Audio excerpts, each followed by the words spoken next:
Bismillah ar-Rahman ar-Rahim.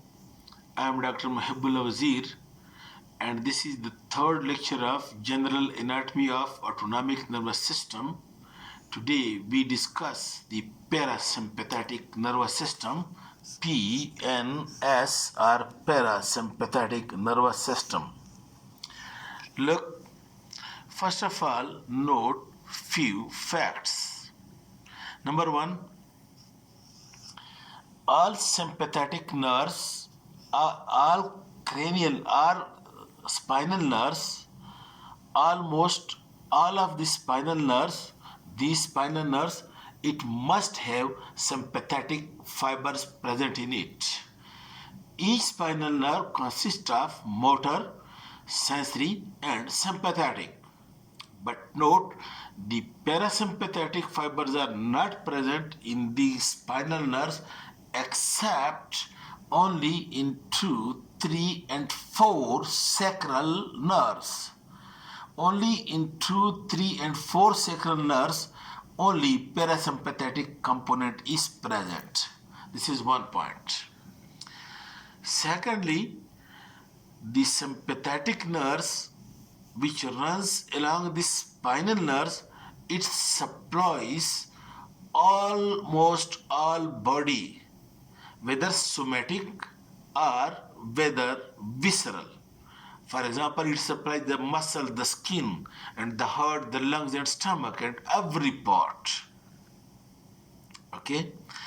But the parasympathetic supplies only the viscera. For example, the heart, the lungs, and stomach, and intestine, it do not supply the somatic, the limbs, etc., the muscles, etc. Parasympathetic supply is not given to them. But in the viscera of the abdomen, only two viscera, for example, the adrenal medulla and the gonads, they also do not have the parasympathetic supply. These only have the sympathetic supply. Alright. Then the second point, that in sympathetic, the sympathetic chain is lying over here along the vertebral column.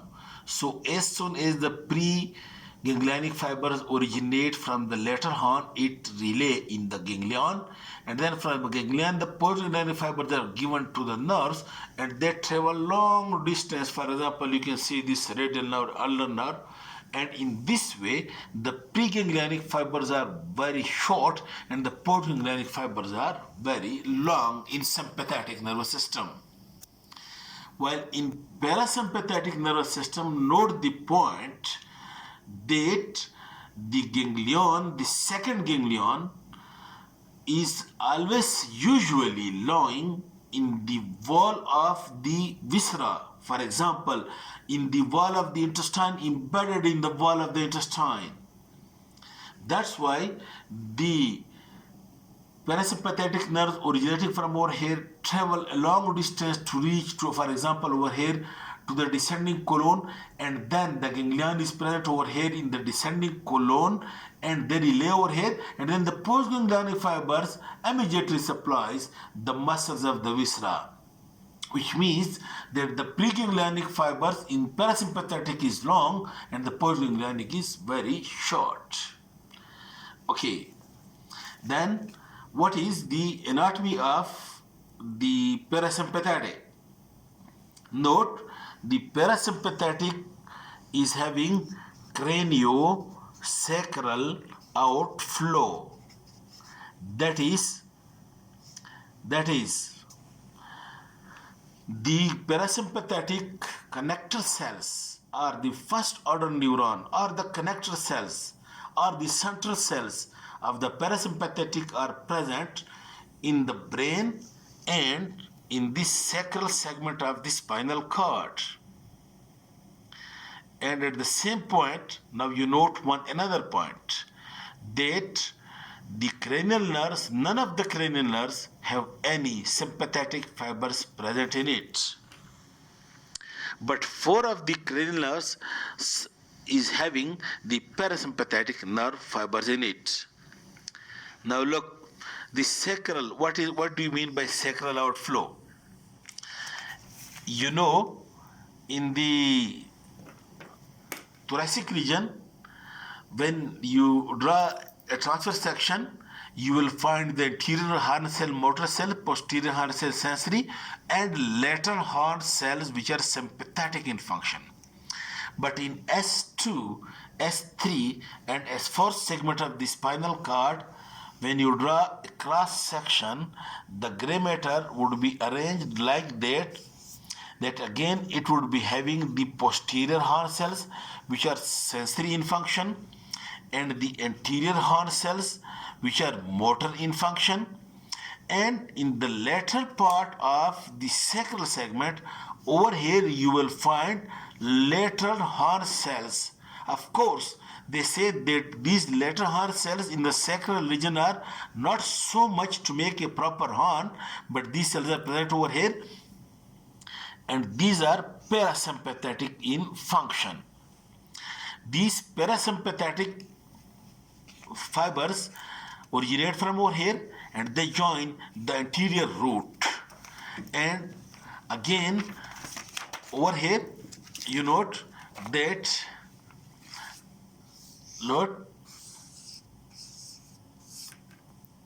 anterior root motor, posterior root sensory, and this lateral root which is parasympathetic, this come out along with the anterior root and they join and form one nerve. And now this sacral nerve now consists of three types of fibers, that is posterior root sensory, anterior root motor, and the lateral horn cells which are parasympathetic in nature. And these are present only in the S2, S3 and S4 sacral nerves. And then when these nerves come out through this ventral or anterior sacral foramina, these nerves come out through the sacral foramina, what happens that these parasympathetic nerves fibers leave the nerve, and these three fibers from the three segment, that is S2 and S3 and S4, these three nerves, they descend downward to enter into the pelvis and they form the pelvic splanchnic nerves.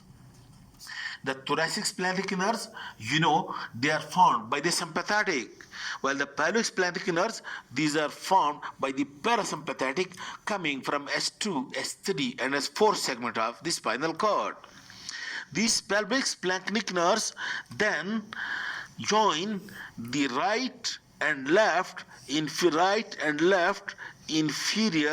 hypogastric plexuses. And from these plexuses, then these parasympathetic nerves, they passes to the pelvic organs. For example, the uterus, the urinary bladder, and other pelvic organs, and also to the rectum and to the segment colon and to the descending colon. So in this way, the parasympathetic supply to the descending colon, and then to the segment colon, and then to the rectum, and then to the uterus, urinary bladder. It is being given by these pelvic splanchnic nerves which are coming from the S2 and S3 and S4 segment of the spinal cord.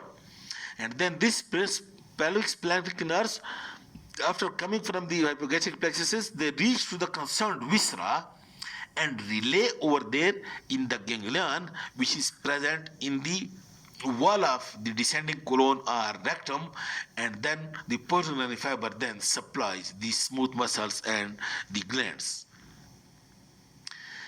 And it is because of this reason that in some cases in the descending colon the ganglion is not present, the pelvic splanchnic nerve that reaches to the ganglion, but because there is no reaches to the descending colon, but because there is no ganglion to relay over there, and that's why this part of the large intestine, for example the descending colon, it would not contract and it would always remains dilated with stool, and the child would be suffering from constipation, and this is being called as congenital megacolon or Hirschsprung disease. Okay, this is the pelvic splanchnic nerves. And then the the cranial parasympathetic nerves, look in the brain, number one, look,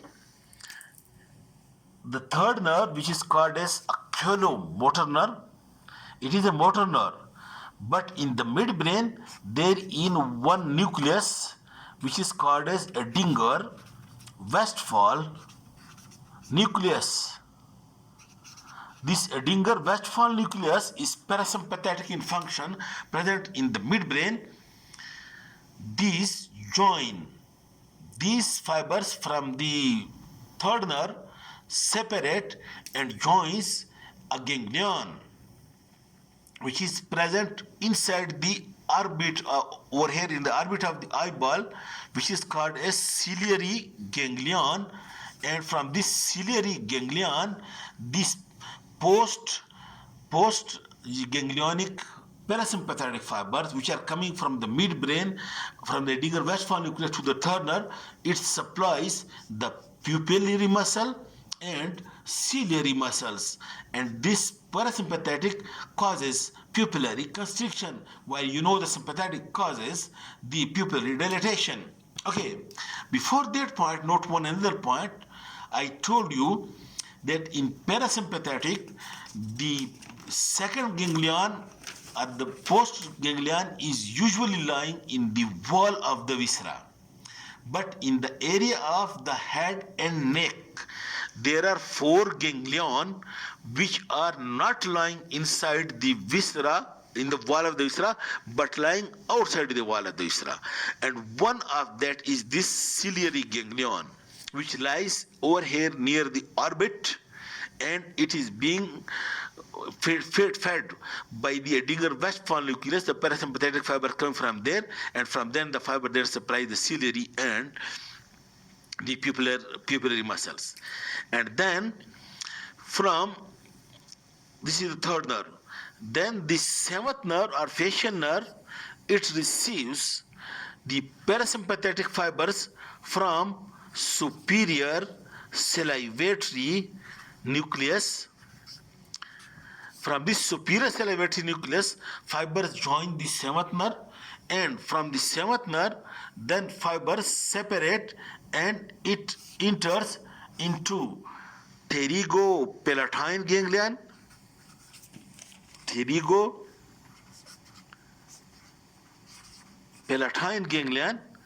and also one another ganglion, that is submandibular ganglion.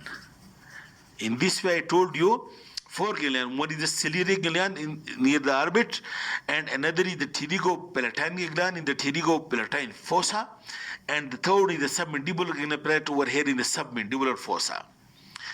These two ganglion are being, the parasympathetic fibers are coming from the superior salivatory nucleus through the seventh nerve, and from this pterygopalatine ganglion, then what happens? The postganglionic fibers from the pterygopalatine ganglion, it supplies the lacrimal gland to increase lacrimation from the eye.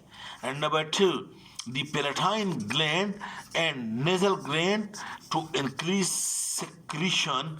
And in this way, this pterygopalatine ganglion, it increases secretion from eyes, nose, ears, from the palatine glands, what we call it is, it is the ganglion of hay fever और जुकाम का ganglion, किससे हर चीज से आंसू और पानी बहने लगता है, ठीक है.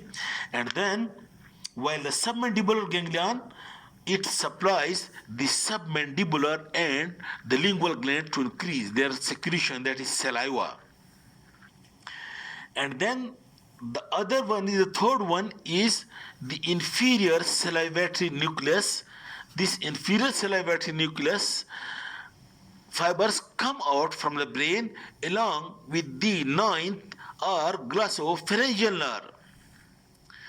along with the ninth axis nerve, the fiber from the inferior ciliary nucleus, and then these fibers come out and these joins over here the otic ganglion, and this from this otic ganglion it supplies the parotid gland to increase its secretion.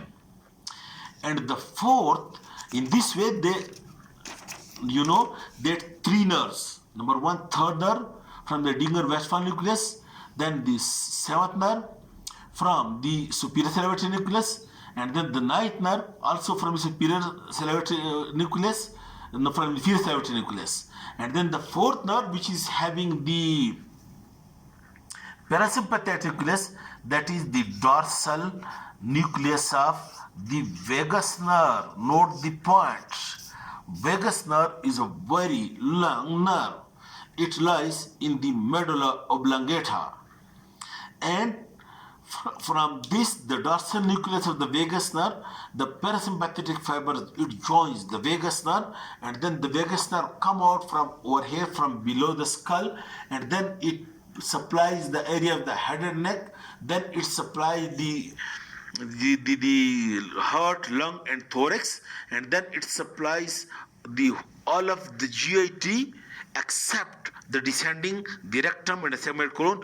Otherwise the jejunum, ileum and the ascending colon and transverse colon, all these are being supplied by parasympathetic from the dorsal vagal nucleus. And over here note the point that the fibers in the vagus nerve are all preganglionic fibers, while the ganglion all it lies in the wall of the concerned viscera where it's synapse, and from that the postganglionic fiber supplies the concerned viscera. Somewhat 75% of the parasympathetic the sympathetic system is being formed by the vagus nerve. Look, the parasympathetic also receives it also gives supply to the baroreceptor and carotid receptor of the aorta, the baroreceptor and carotid receptor from the aorta, and this is important, the afferent part. Okay, now this is in short about the efferent component of the parasympathetic. The parasympathetic is also having the afferent part. Now the afferent part from this the sacral segment, it comes out from the concerned viscera, for example descending colon and segmental colon in the same nerve, and reaches through the posterior root ganglion into the sacral segment of the spinal cord. What happens over here in the sacral segment of the spinal cord? Let me say, over here in the sacral segment of the spinal cord, this one comes over here to the dorsal root. From it may synapse or may interconnect with the anterior horror cells for reflex contraction. For example, if urine come in the urinary bladder and then this information comes, then immediately it is being ordered to the urinary bladder to please contract and pass. This is for the reflex activity. Other are the pain fibers from these viscera, which from coming again in the same the dorsal root, and then it ascends upward to the higher center, for the pain appreciation, concentration of the pain, and maybe to localize and to understand. While in the cranial part of the afferent cranial nerves, cranial parasympathetic nerves, also there are afferent fibers, and these afferent fibers reaches again to the inferior ganglion of the same nerve, and from this inferior ganglion of the same nerve, then the fibers reach to the medulla and to the higher center. For example, just now I told you that from the carotid body and baroreceptors to regulate the blood pressure, the heart rate, and respiration, which is very important. This is through the afferent part of the vagus nerve. Okay, this is all about the parasympathetic. I hope you will have got it. Thank you very much.